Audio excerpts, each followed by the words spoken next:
Assalamualaikum warahmatullahi wabarakatuh.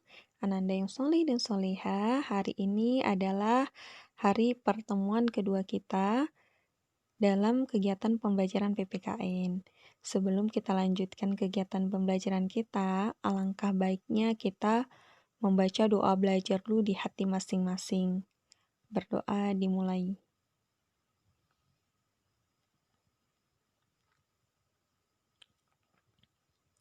Selesai. Semoga dengan pembacaan doa tadi, Allah akan memudahkan semua urusan kita yang menyangkut tentang kegiatan pembelajaran kita pada hari ini. Ananda yang solih dan solihah, hari ini kita akan membahas tentang 3 tokoh perumusan dasar negara. Ananda yang solih dan solihah, yang perlu kita ketahui bahwa sejarah perumusan Pancasila tidak terlepas dari beberapa tokoh anggota BPUPKI. BPUPKI juga menyusun beberapa rencana untuk persiapan kemerdekaan Indonesia. Badan Penyelidik Usaha Persiapan Kemerdekaan Indonesia atau BPUPKI dibentuk untuk menyusun berbagai rencana yang berhubungan dengan kemerdekaan Indonesia. Pada tanggal 29 Mei sampai 1 Juni 1945, BPUPKI melakukan sidang untuk membahas poin-poin penting menyangkut tentang dasar negara kita. Dalam sidang itu ada 3 tokoh nasional yang merumuskan Pancasila. Mari kita lihat nih teman-teman, siapa sih tokoh-tokoh yang merumuskan dasar negara kita? Yang pertama ada Muhammad Yamin. Beliau merupakan seorang sastrawan, sejarawan, budayawan, politikus, dan ahli hukum.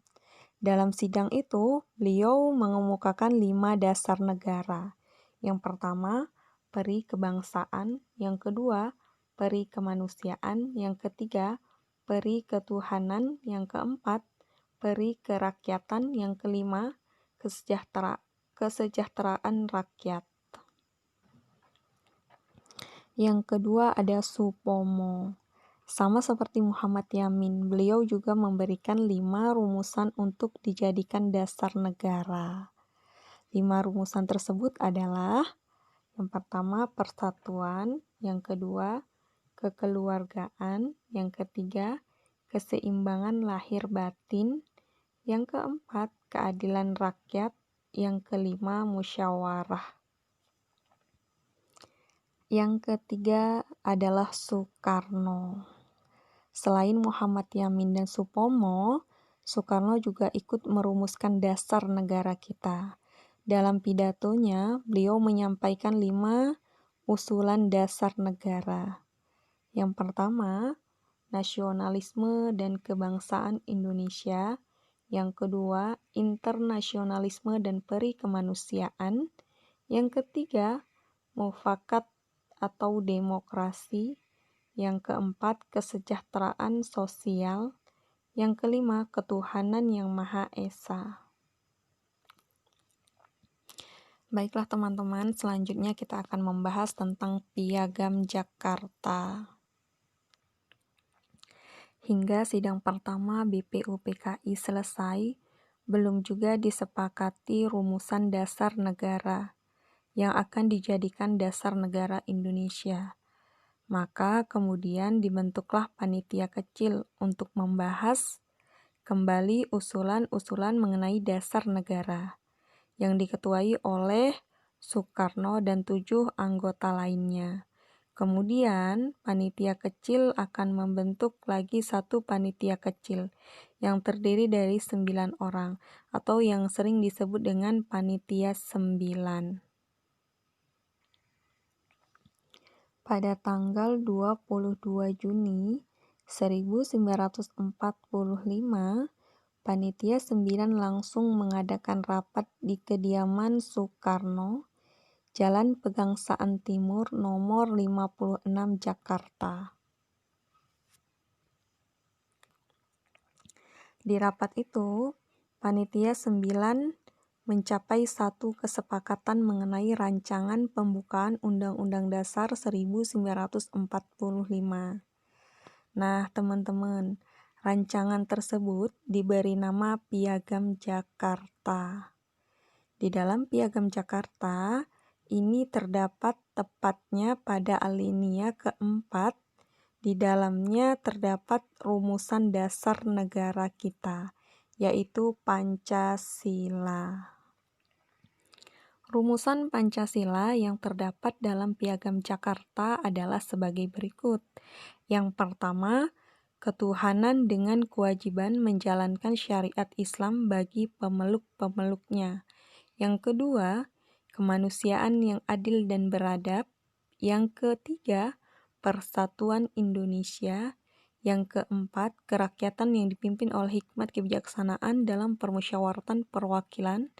Yang kelima, keadilan sosial bagi seluruh rakyat Indonesia. Selanjutnya kita akan membahas tentang sidang BPU PKI yang kedua pada tanggal 10 sampai 17 Juli. Panitia kecil dalam sidang BPU PKI kedua membentuk lagi panitia kecil sebagai berikut. Yang pertama, panitia perancang Undang-Undang Dasar 1945 yang diketuai oleh Insinyur Soekarno. Yang kedua, panitia perancangan keuangan dan perekonomian yang diketuai oleh Muhammad Hatta. Yang ketiga, panitia perancang pembela tanah air yang diketuai oleh Abi Kusno Cokrosuyoso. BPU PKI telah menyelesaikan tugasnya dengan baik dan pada tanggal 7 Agustus 1945, BPU PKI langsung dibubarkan dan diganti dengan PPKI. Ada yang tahu nggak, teman-teman? Apa sih kepanjangannya PPKI? Kepanjangan PPKI adalah Panitia Persiapan Kemerdekaan Indonesia.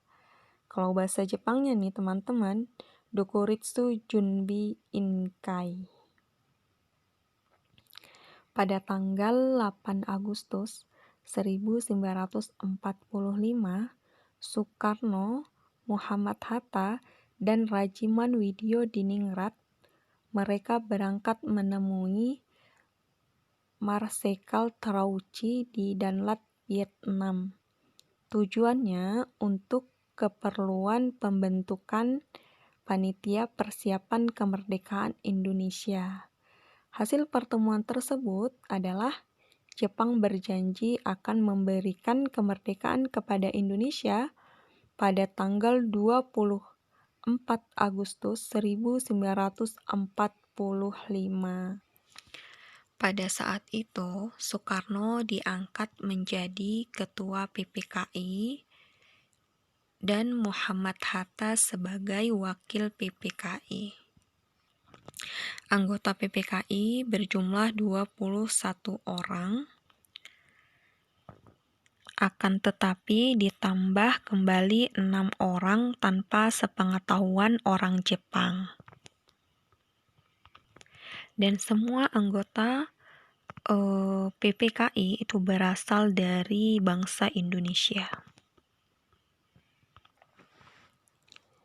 Jepang akhirnya menyatakan kekalahannya pada Sekutu pada 14 Agustus 1945. Hal ini terjadi setelah dua kota, Hiroshima, dijatuhkan bom atom pada 6 Agustus 1945. Selanjutnya pada tanggal 9 Agustus 1945, kota Nagasaki dijatuhkan bom atom kembali. Hal ini diketahui oleh kaum penggerak Indonesia atau kaum muda khususnya. Maka dengan segera golongan muda menemui golongan tua, yaitu Insinyur Soekarno dan Muhammad Hatta, untuk meminta segera memproklamasikan kemerdekaan. walau tidak sesuai dengan waktu yang sudah ditentukan dan dalam perjanjian kepada Jepang, supaya kita merdeka benar-benar dari tangan kita sendiri. Namun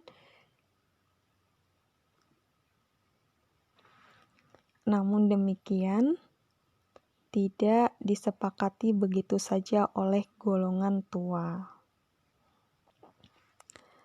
Pada saat itu, Soekarno dan Muhammad Hatta harus diamankan ke Rengas Dengklok agar tidak terpengaruh oleh Jepang. Pada hari itu juga disepakati mengenai proklamasi kemerdekaan, dan teks proklamasi kemerdekaan diketik langsung oleh Sayuti Malik, dan keesok hariannya pada pukul 10 pagi di Jalan Pegangsaan Timur dibacakanlah teks proklamasi kemerdekaan. Itu artinya Indonesia sudah merdeka sejak 17 Agustus 1945.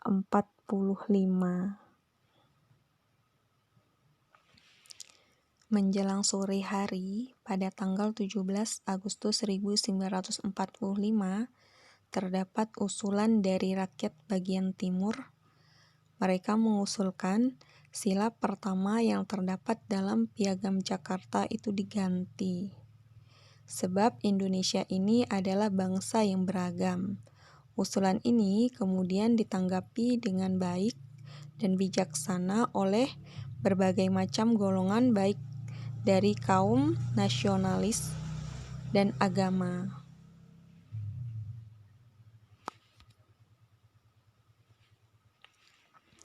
Dan pada tanggal 18 Agustus 1945, sila pertama tersebut diganti dengan Ketuhanan Yang Maha Esa.